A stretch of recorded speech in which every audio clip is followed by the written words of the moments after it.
Good morning. We are live. My name is Lee Matthew Jackson. That's Lee Matthew Jackson.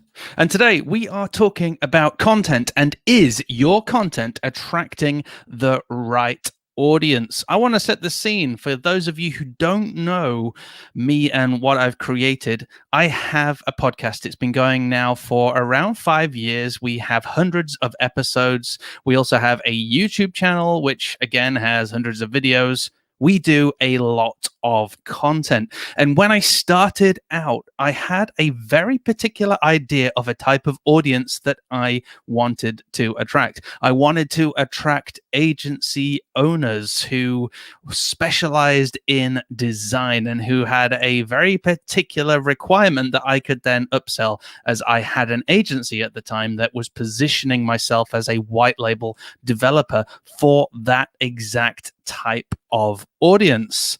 And you know what happened? I didn't actually attract the audience I expected. I actually attracted a completely different type of audience. Yes, we attracted a certain percentage of that audience that I described, but actually the content that I was creating was way more attractive to freelancers and small agencies that had all of that sort of stuff in-house. Therefore, I had essentially nothing to offer them other than the advice that I was giving, which was still great advice, and it was wonderful to be able to help all of those people.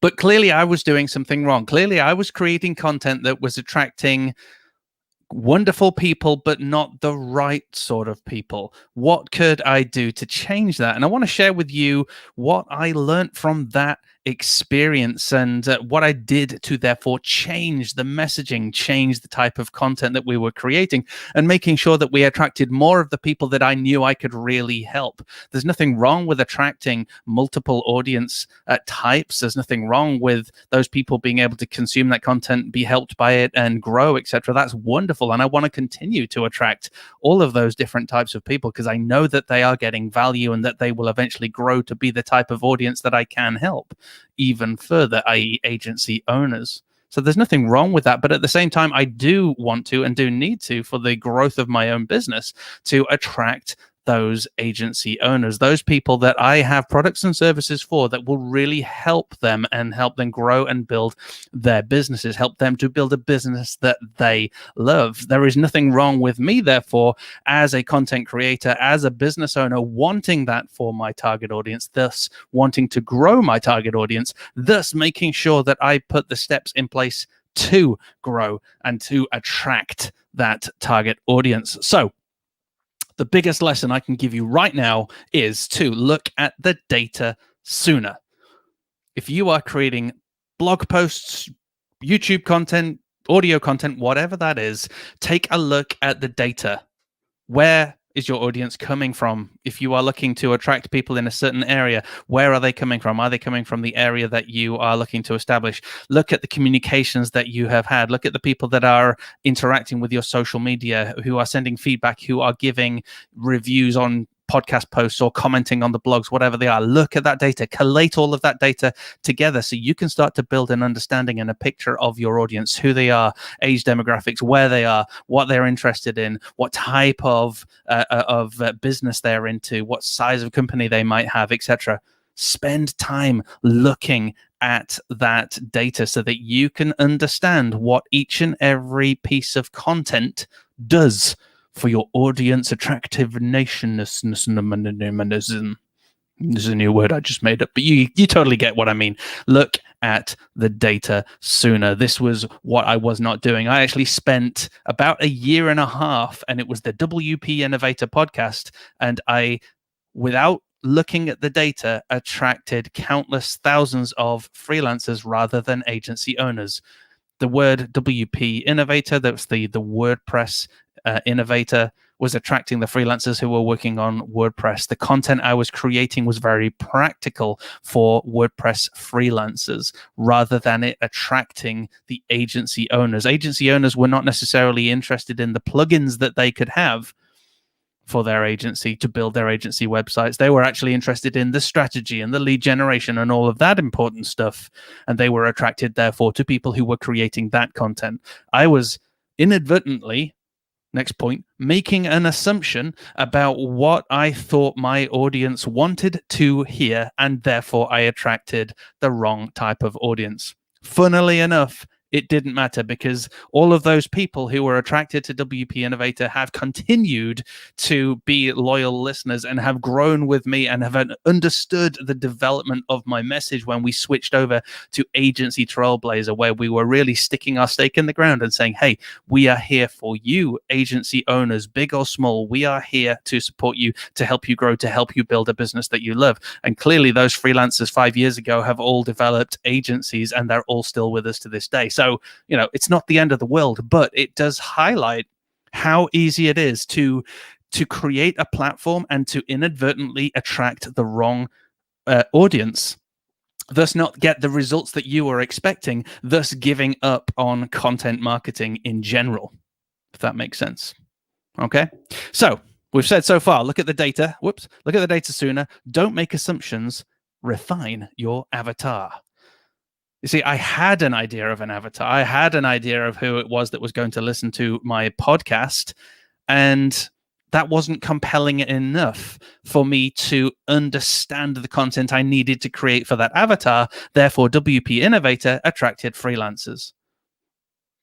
What did I need to do? I needed to look at my avatar and really get into what it is that my ideal avatar needs. What are they really looking for? Like I said earlier, they're not looking for help on WordPress. They're not looking for the latest tips and tricks and technology, etc. All of that is certainly of interest, and of interest to the people that work within those agencies. But actually, the agency owner was the person I was looking at attracting. The agency owner who was stressed out, who was too busy, who was juggling too much, who just felt trapped in their business, felt worried, fearful. Maybe they were in debt. Maybe they wanted to grow. Maybe they weren't having enough time with their family. All of these things were absolutely the things that my ideal avatar was struggling with, and I knew I could create information, content, etc., that would help them get out of that, help them escape being trapped within their agency, helping them to create time, helping them to grow a business that they love, not a multi-million-pound business, not any of the 10x crap that you see online,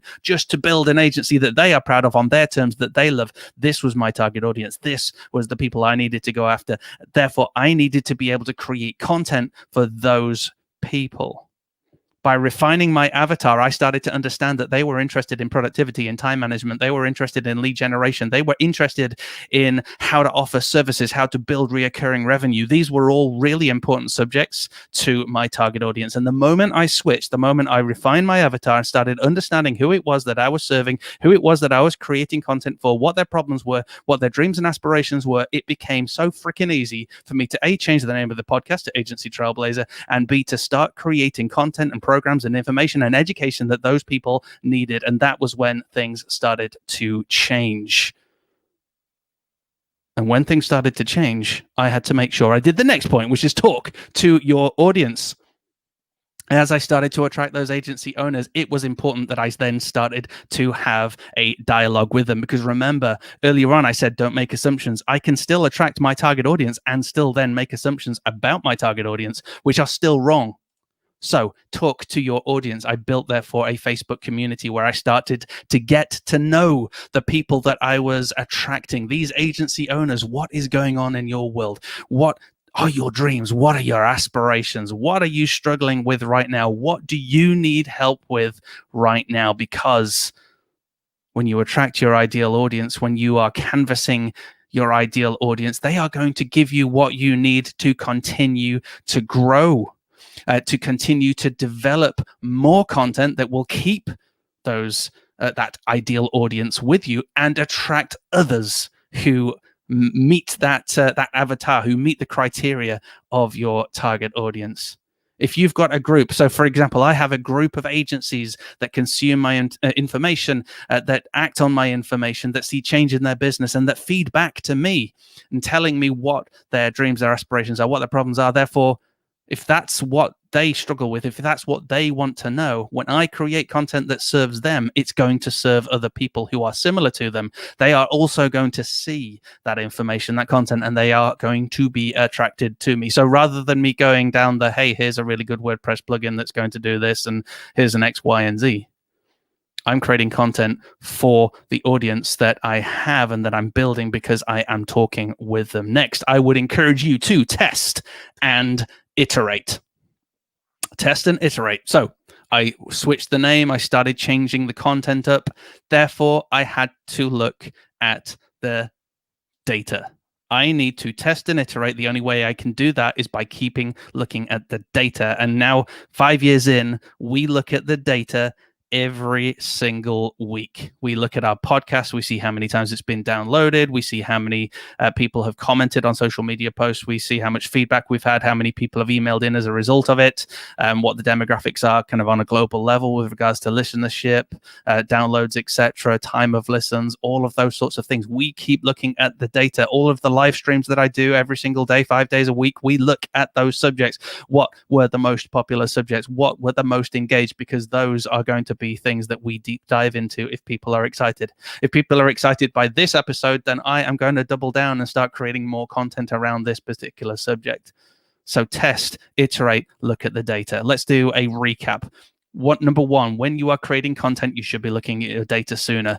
It's pointless creating content, not realizing you're attracting the wrong people, doing it for months, even years, and then giving up because you don't see anything as a result. So look at the data sooner. Then don't make assumptions about the people that you are trying to attract. Don't make assumptions, create all that content for 2 years and then give up. Instead, refine your avatar. Start to work out who it is, what the problems are, what their aspirations are. Start to create content to attract them. As you attract them, start to talk to them, have a conversation. It's really freaking important to understand, what content they need. Then test and iterate. So as you understand their needs, create new content, evolve, test, keep looking at that data, and the net result is you will continue to grow your audience. Can I just say that this never ends, both looking at the data and talking with your audience, because over the years, their needs will change. Right now, we are in the thick of COVID. We're in the thick of lockdown around the world's travel restrictions, etc.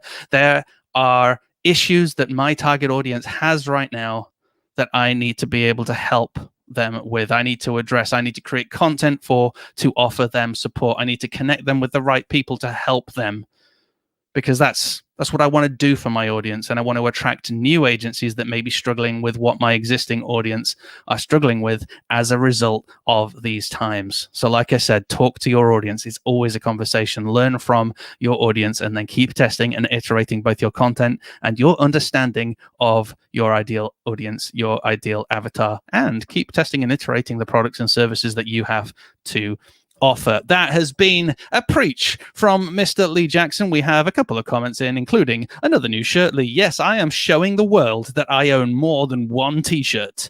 And then suddenly Lee suddenly turns into a 15-year-old boy that watches Sidemen. Yep, it is Sidemen. Nothing wrong with the Sidemen. And then finally, Nick says, I remember WP Innovator. Good.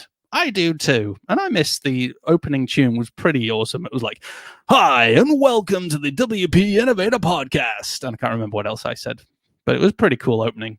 But yeah, there you go. If you have any questions, let me know in the comments. If you're not part of our amazing group, head on over to agencytrailblazer.com/group. That's going to send you into our Facebook group. If you have not liked and subscribed, then please like and subscribe. If you are on Twitch, this is our first stream on Twitch, and I have exactly 1 follower on Twitch, but apparently all the cool people do it. Oh, and also we have another one. So useful. Keep it up. I will, mate. So I will. I'm getting old, but I'll keep trying.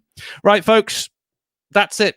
Preach over for today. I thought I'd start a little bit later and see whether we can move these on just a little bit so we can maybe be around for those Americans who are up early rather than me cracking one of these lives out really early on. Test and iterate. I am changing the times to see what happens.